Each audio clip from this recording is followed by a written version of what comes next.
It's one of those weeks this week where things break, go wrong. The joys, eh? Our water pump keeps on kicking in and out every 5 minutes, 10 minutes. I don't know, actually I ain't timed it. I should time it. But yeah, the pump's kicking in and out every so often. Dixie's having a drink. And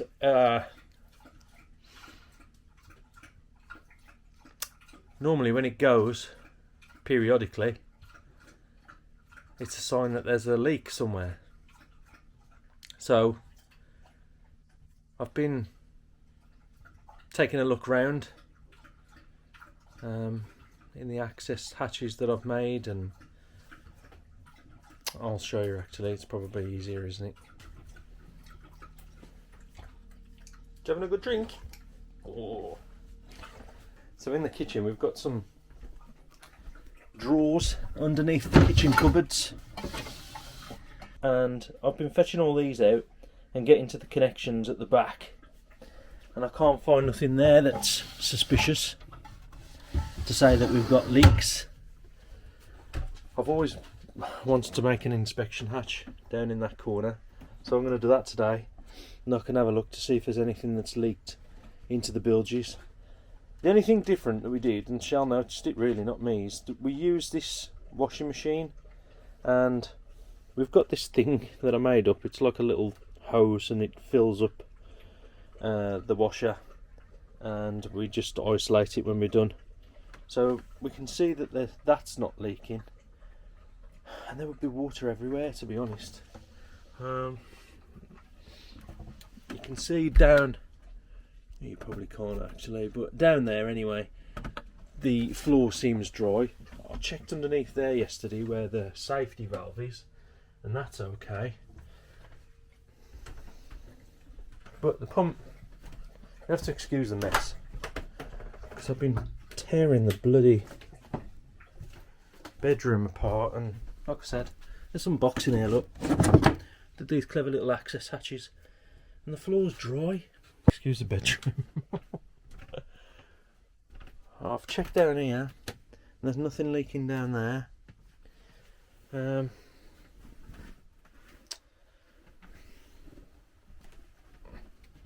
I did fetch these steps out because they do come out. The only thing I noticed was, I've got some tissue there now, but when I isolated the supply, I've got an isolator just here to the left and one under the steps to the right of it, so I can isolate the whole pump if I need to work on it, which is a good idea. Now, when I isolated the supply, water just started coming out of this filter like there's no tomorrow. Like really pouring out. So that's why that tissue's there, to catch the water that come out of it. But there's no other like obvious signs of where there could be any water. Oh, so weird. Like I say, it kicks in and out here and there. I feel so ashamed as well. I haven't sorted out the electrics, which I said I'd do like ages and ages and ages ago. Yeah, I don't know what it is. You can get these filters for about 16 quid off the Tinterweb, and it is starting to look a bit mucky. There's a bit of like stuff building up at the back there, so I could get a new filter. But the confusing thing is, looking at the troubleshooting guide as well, and just from common sense, if the water supply comes in here, it's being filtered through that filter, it goes through the pump, it goes through an accumulator, and it pumps around the system. Now, even the troubleshooting guide said, if you've got a pump that kicks in now and then, what you'll find is there's a leak on this side of the pump. So somewhere by the shower, the kitchen sinks, or the taps that we've got, etc, etc. not this side. It would be after the pump and the accumulator tank. But when you isolate them, there's loads of water that comes out this filter, which to me seems like there's a seal problem on the actual filter itself, and air's maybe coming out, and that's where the pressure's going down. I don't know. It don't make sense. It just does not make sense whatsoever.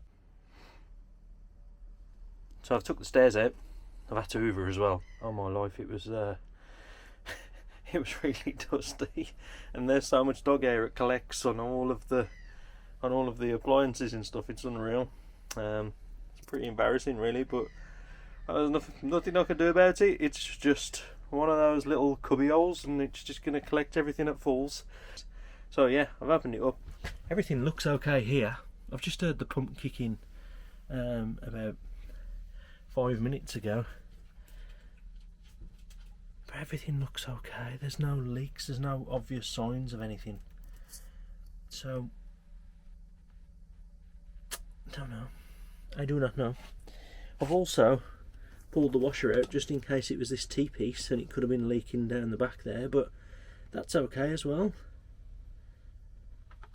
I'm really wondering if it's that filter that I was on about that's letting air out of the system. Dixie's got the jumps. Well, what are you doing watching then if you're too scared? Oh dear. So what I am going to do anyway is, I've always wanted to make an inspection hatch there, and you know, people on the videos have always said to make sure you make a hatch. So I'm going to make one of those. I'm going to make one of those now, and then we'll see what the build is like. So I'm hoping you should be able to. Oh, there we go. There it was. It kicked in again. I just heard it. You probably did on the camera, but so just looking at the floor now, I made a gap with the screwdriver, and you can see it's bone dry. It's absolutely bone dry. So no water's got to the back, which that's good news. Let's try and make another hole somewhere else. So this time I'm in the little hatch just at the back of the shower, and it's bone dry. After drilling loads of holes and making inspection hatches and clearing like all the back of the boat and pretty much feeling like I've took the whole thing apart, I spoke to one of my friends, Martin Hawthorne, who's got a YouTube channel, the Narrowboat Electrician, and he's got a similar problem with his whale pump, and he says it's a common thing, and the pumps backfeed into the water tank. So if you try and block it, it leaks out the filter, which that's what it was doing last night, and we was having a panic about, weren't we, Chell? You was. I was, yeah. Yeah, I think I saw it was annoying. I was up all night, I was looking at the ceiling, my battery had run out on my phone, I didn't know what time it was, and I was just, I was a vegetable.